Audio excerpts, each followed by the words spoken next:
बुंदेलखंड की जल समस्या, कारण और निदान।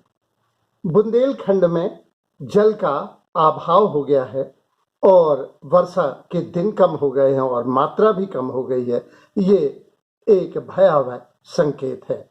बुंदेलखंड वर्तमान में जलीय पारिस्थितिक चुनौतियों से जूझ रहा है। हमें मालूम है समस्त पारिस्थितिक तंत्र का आधार जल है। बुंदेलखंड में वर्तमान में पारिस्थितिक संकट बढ़ गया है। जल जीवंत जगत की आत्मा है। इसका अभाव होते ही समस्त प्राण संकट में पड़ जाते हैं। बुंदेलखंड में जल नियोजन और प्रबंधन से जरूरी और कोई काम नहीं हो सकता। कृषि प्रधान अर्थव्यवस्था के कारण यहाँ जल समस्त भूमि का मूल्य तय करता है और उत्पादन और शस्य तीव्रता को निर्धारित करता है। अतः जल भूमि से भी ज्यादा महत्वपूर्ण है। जल की उपलब्धि पर ही भूमि का मूल्य तय होता है। इस वीडियो का लक्ष्य है कि कारणों पर विहंगम दृष्टि डाली जाए, वर्तमान परिदृश्य पर एक दृष्टि डाली जाए और नियोजन प्रस्तुत किया जाए। बुंदेलखंड की स्थिति कुछ इस तरह की है। हम भली भांति जानते हैं कि यहाँ से जो मानसून है वो दोनों मानसूनों के क्रम में यह आ जाता है। कभी कभी बंगाल की खाड़ी का मानसून और कभी कभी अरब सागर का मानसून दोनों टकराता है और यहाँ पर्याप्त वर्षा हो जाती है और कभी कभी ये दोनों से छूट जाता है। इसलिए यह वर्षा कुछ स्थिति की वजह से ये वर्षा की विषम स्थिति में आ जाता है। यहाँ औसत वार्षिक वर्षा वर्तमान में 76 सेंटीमीटर होती है जो निरंतर घट रही है। वर्षा के दिन भी घट रहे हैं और वर्षा की मात्रा भी घट रही है। पहले जो वर्षा होती थी वो 90 सेंटीमीटर के लगभग होती थी जो फसलों के लिए उपयोगी होती थी, लेकिन वर्तमान में इसका घटना निरंतर बढ़ता जा रहा है। समय, मात्रा, स्थान और अंतराल की दृष्टि से ये विषमता की पराकाष्ठा पे है। इसी तरह से अगर हम देखें तो इसका जो अपवाह तंत्र है वह वर्षा ऋतु में तो नदियां पर्याप्त जल रखती हैं, आवश्यकता से अधिक जल रखती हैं, लेकिन गर्मियों में सूख जाती हैं। अगर हम देखें केन नदी वर्षा ऋतु में ये 1800 क्यूसेक गैलन पानी रखती है और जाड़ों में 300 और गर्मियों में न्यूनतम उसी तरह से अगर हम देखें 8,15,000 बेतवा पानी रखती है, लेकिन गर्मी और वर्षा का अंतराल होने से ये विद्युत के लिए, सिंचाई के लिए ये अनुपयोगी सिद्ध होती है। इस तरह से जो इसका अपवाह तंत्र है वह वृक्षावाह तंत्र है, लेकिन और यमुना नदी के क्षेत्र में आता है। ये बेतवा, केन और बाघन यहाँ यमुना की प्रमुख सहायक नदियां हैं। बेतवा की सहायक सबसे बड़ी धसान है। इस तरह से यहाँ की नदियों में पानी तो बाढ़ आ जाती है लेकिन क्षेत्र में सूखा पड़ता है क्योंकि दक्षिण के क्षेत्र में पर्याप्त बारिश हो जाती है और इस भूमि पर पानी कम पड़ता है। बुंदेलखंड की 3/4 मिट्टी जो है वो का लाल, पीली, दोमट, पड़ुआ या ककरीली पथरीली है। 1/4 भाग से भी कम भाग पर पैचिस पैटर्न पे ब्लैक कॉटन सॉइल पाई जाती है। तो ये जो 3/4 मात्रा में जल मिट्टी पाई जाती है इसमें वाटर रिटेनिंग कैपेसिटी बहुत कम है। इसलिए जिन स्थानों पर सिंचाई की सुविधाएं बहुत बढ़ गई हैं वहाँ कॉमर्शियल क्रॉप और सांद्रता और तीव्रता फसलों की बढ़ गई है, लेकिन जहां वर्षा नहीं होती तो कहा जाता है यहाँ की मिट्टी को कि झुनैया रात में चारों सूखत। तो बुंदेलखंड में जो कहावत है वो मिट्टी की न्यून गुणधर्मता को अभिव्यक्त करता है। इस तरह से जो मिट्टी है वो निम्न कोटि की है और जल की उपलब्धि पर ही यह निर्भर करता है कि यह क्या उत्पादन देगी। दक्षिणी भाग में जो परत है मिट्टी की वो काफी पतली है। उत्तरी भाग में मृदा मिट्टी पाई जाती है। तो इस तरह से जल धारण क्षमता की वजह कम होने की वजह से जल की अत्यधिक आवश्यकता बढ़ जाती है। यहाँ की जो तापमान पाया जाता है वो गर्मियों का तापमान अभी हमने देखा इसी साल नौगांव, बांदा, झांसी, छतरपुर, इनका टेम्परेचर 49 डिग्री सेल्सियस हो गया और जाड़ों में ये तापमान 1-1.5 डिग्री ही रह जाता है। इस तरह से तापमान में बहुत अंतर होने की वजह से वनस्पति यहाँ न्यून पाई जाती है। यहाँ इसीलिए करधई, पलास, बमूल, नीम, जामुन और कांटेदार झाड़ियां ही ज्यादा बढ़ गई हैं।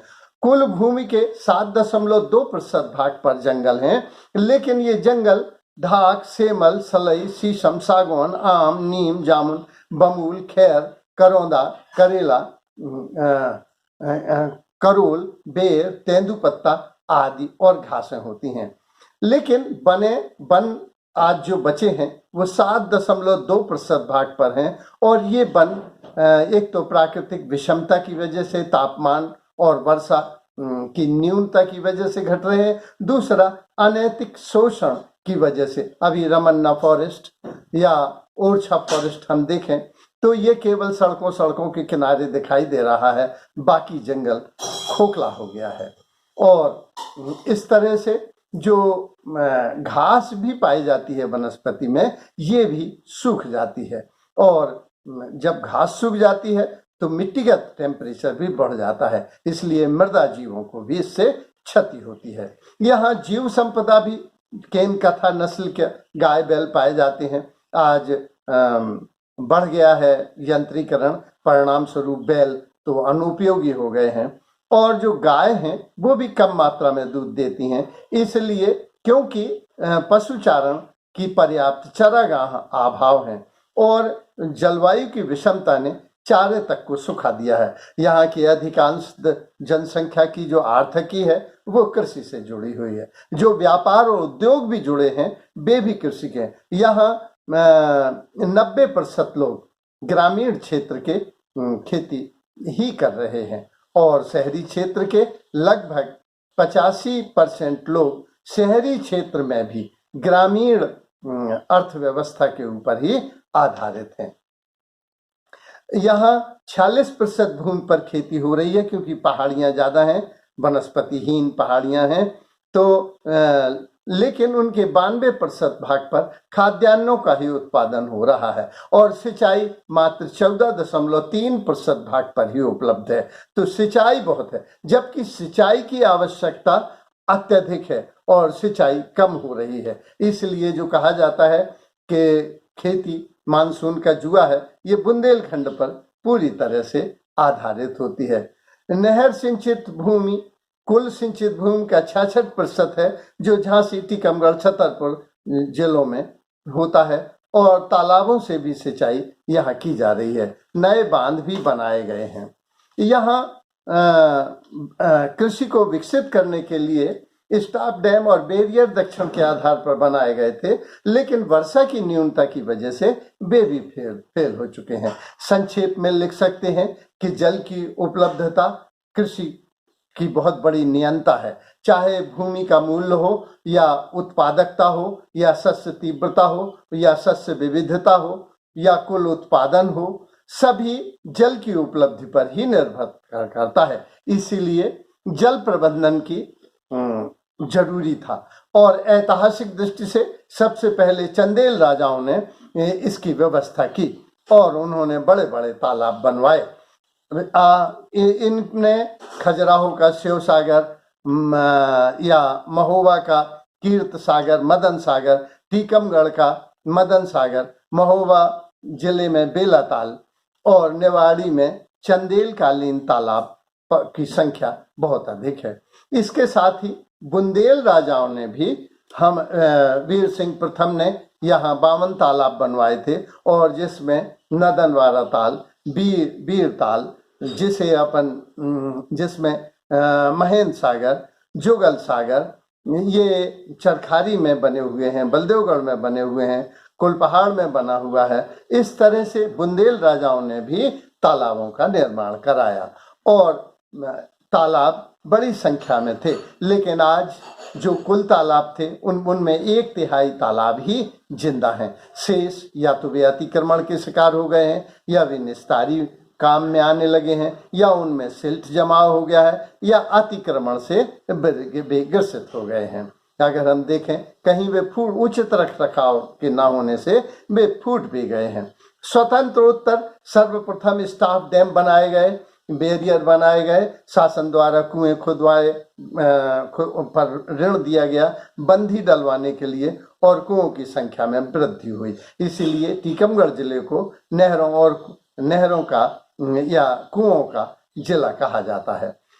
इसमें नए बांध भी बनाए, जैसे अस्तौन बांध है, माता टीला है, राजघाट है। ये बृहद बांध बनाए गए जिनसे मत्स्य सिंचाई और विद्युत उत्पादन में वृद्धि हुई। नहरें बनवाने का जो सबसे ज्यादा काम हुआ वो टीकमगढ़ जिले में, ये सिंचित भूमि ज्यादा है, इसलिए इसका निवाड़ी और पृथ्वीपुर ज्यादा है। वर्तमान में जलीय परिस्थितियां क्या है? पूर्व में 4 माह वर्षा होती थी, 7-7 दिन की झड़ लगती थी। यहाँ इस समय लोग आल्हा गाते थे, लमटेरा गाते थे, और लोकगीत और मोनिया नृत्य होता था, और लोग बड़े समृद्ध थे। दशहरा, रामलीला होना सांस्कृतिक और आर्थिक समृद्धि का प्रमाण था। आज बुंदेलखंड से कृषक और ग्रामीण जनसंख्या बड़ी मात्रा में पलायन कर रही है। ये गिरता भूजल स्तर, अकाल, सूखा, बेरोजगारी इसका प्रमाण है, क्योंकि कृषि का नियंता जल का अभाव हो गया है। वर्षा के दिन भी कम हो गए हैं और वर्षा की मात्रा भी कम हो गई है, जो देखे जा सकते हैं।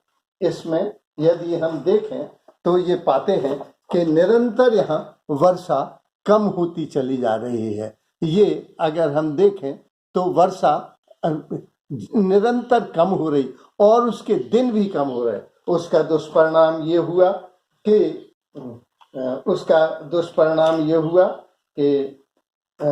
गौर, अगर हम देखें कि वर्षा अच्छे दिन और बुरे दिन वर्षा के साल, तो हम पाते हैं कि हर 5 वर्ष में 3 साल तो कम वर्षा हुई, और 1 साल पर्याप्त वर्षा हुई, और 1 साल ही अधिक वर्षा हुई।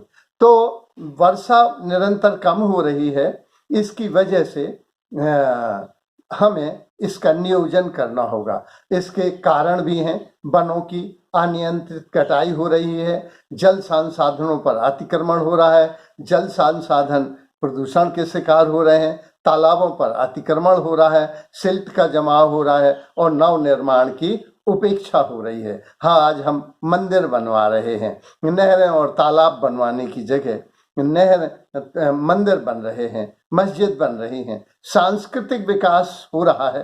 पहले आर्थिक विकास हो जाता तो सांस्कृतिक विकास को और बल मिलता।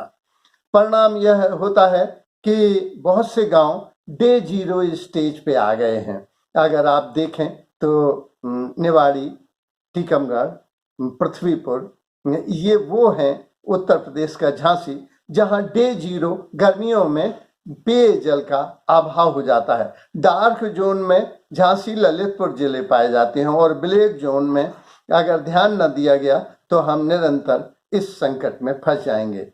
आज भी बुंदेलखंड का 94% जल समुद्रों में सीधा चला जाता है, इसलिए संरक्षण की बड़ी आवश्यकता है। सतही जल तालाब, झीलों, बावड़ियों, चौपड़ों और सड़क के किनारे गड्ढों पर हम संचित कर रहे हैं, लेकिन इसमें और ज्यादा ध्यान देने की जरूरत। भूजल कुओं में मृदा वनस्पति को के लिए सुरक्षित करने, भूमिगत जल के लिए हम बहुत ज्यादा ट्यूबवेलों की स्वीकृति देते चले जा रहे हैं, जो अनियंत्रित हो रहे हैं। जल प्रबंधन हेतु कुछ सुझाव। सबसे पहले भूगोलवेत्ताओं की ये ड्यूटी है कि वो देखें कि कहाँ कैचमेंट एरिया ज्यादा है और कहाँ कैसे कमांड एरिया मैक्सिमम हो सकता है। कहाँ डॉक्टर JP सक्सेना ने अपनी पुस्तक, अपनी शोध प्रबंध में लिखा था कि half man made and half natural tank यहाँ बनाए जा सकते हैं।